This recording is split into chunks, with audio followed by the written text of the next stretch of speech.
Finally, it is dark and quiet. The last of the chattering animals, with their hideous smooth skin and flat faces, has left this mausoleum.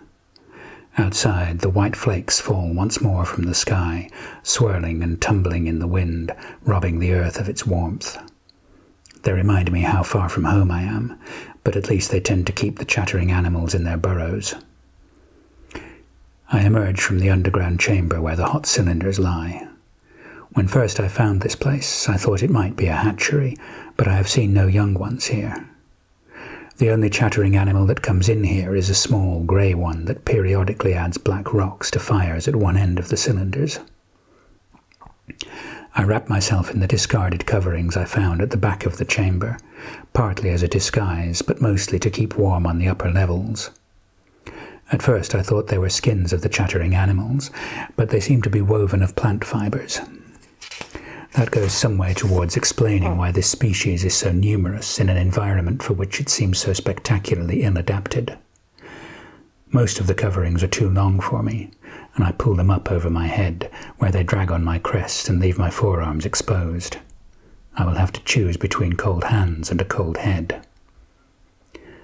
My torch lights the way along passages, up staircases, across echoing galleries. As I draw nearer to the levels above ground, the skeletons become more and more numerous, and I jolt every time the beam of my torch sweeps across one. Most are mounted in boxes of a fine, almost transparent crystal, but a few stand on plinths open to the air, as though waiting to pounce on me. The species I recognize are in unrealistic or impossible poses. Evidently the chattering animals still have much to learn about anatomy.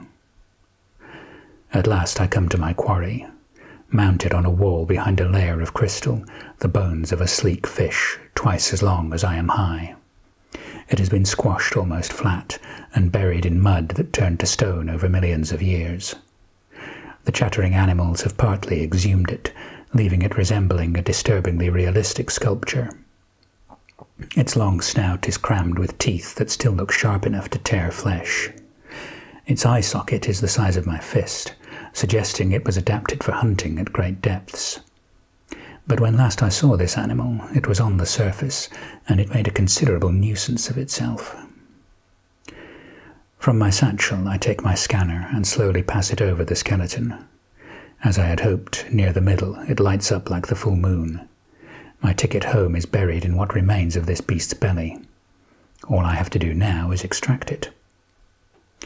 I could smash the crystal. Experience has shown it to be brittle, but the shards would pose a hazard to my feet. Fortunately, the crystal is held onto the rest of the case by a simple mechanical contrivances. My cutter burns through these in a matter of moments, and I lift the crystal out of the way. By now my hands are numb, and I rub them together to warm them.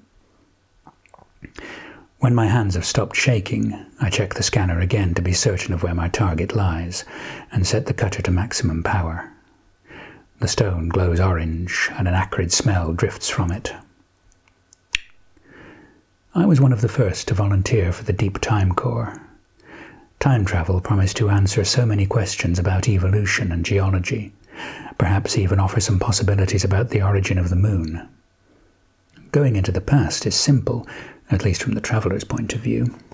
Walk through the light of the machine's energized torus and emerge in the same spot 9 or 10 million years earlier. Coming back is harder, as there is no machine in those prehistoric jungles. So each traveller carries a homing device, keyed to her biosignature, that the machine can use to reach through time and pull her back to the present. I was on a little boat, deploying sensors to monitor currents, temperature, and concentrations of various biomarkers. A freak wave nearly capsized the boat.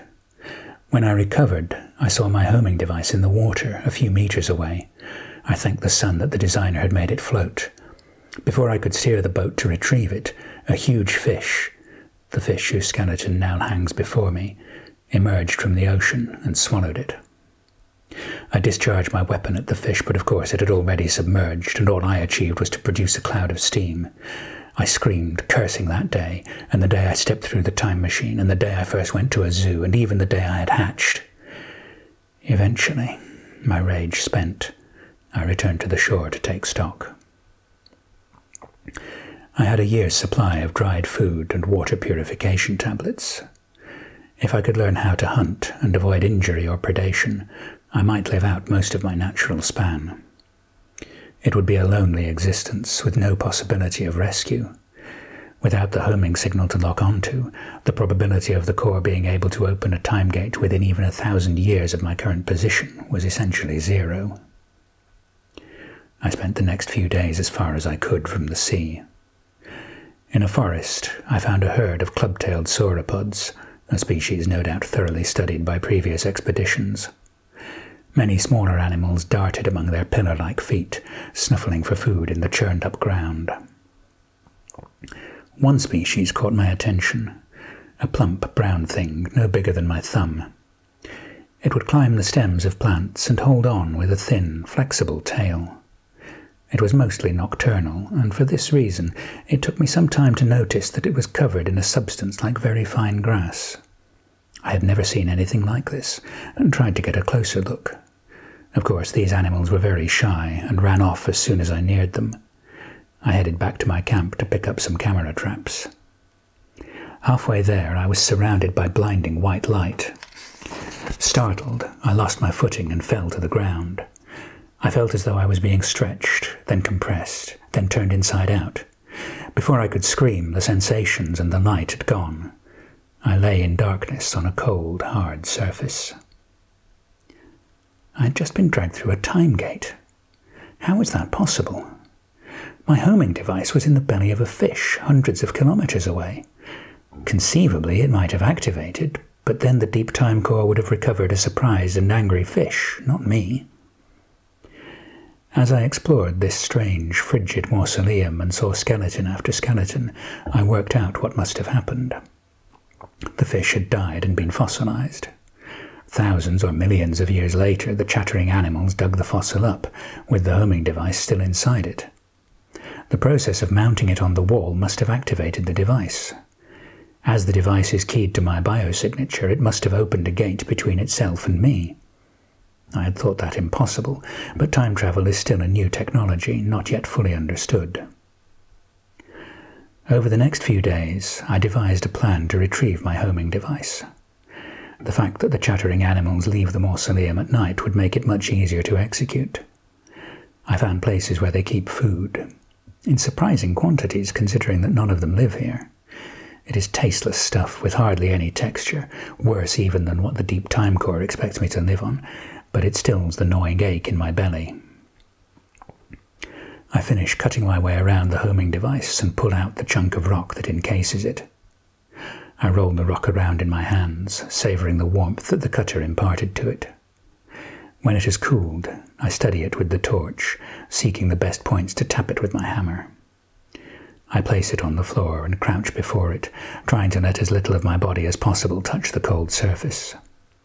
I tap the rock and it comes apart quickly and neatly, revealing my homing device. It is discoloured from the fish's digestive juices, and the bottom has been crushed, but it is still recognisable. A thick cylinder about the length of my hand, with the top end tapered. A green light pulses near the top, the recall active indicator. All I have to do is press the top, and the machine at the Deep Time Corps will lock onto the homing signal and open a time gate around it. A beam of orange light falls across me. One of the chattering animals stands in a doorway. It carries a primitive torch, something burning inside a box of crystal, and its coverings against the cold are bulky. It has not yet seen me. The plinth of another skeleton hides me for now. It makes noises, perhaps having noticed the damage I did to the fish. Of course, I cannot understand its calls, but I sense fear. I should leave now. How long will the time machine take to lock onto the signal? I have no way of knowing. I press the top of the homing device. It beeps. The chattering animal calls again and advances towards my position. I bow my head and clasp the homing device to my chest. I will not lose it again. The animal catches sight of me and screams. I must appear as hideous to it as it does to me. My crest rises, a useless reflex that evolution has not yet bothered to cull. The animal brandishes a smooth club the length of its forearm.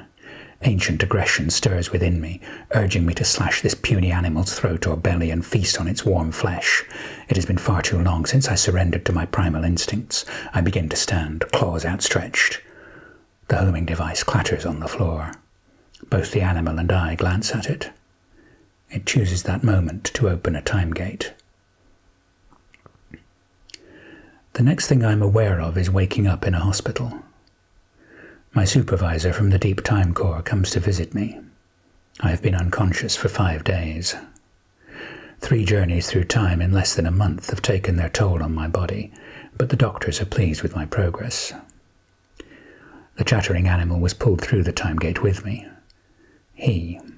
I'm surprised to learn the animal is a male, was injured but is recovering well. Evidently they are tougher than they look. My suspicion that their chattering is a language has proven correct. Linguists from the university are already able to hold a simple conversation with him.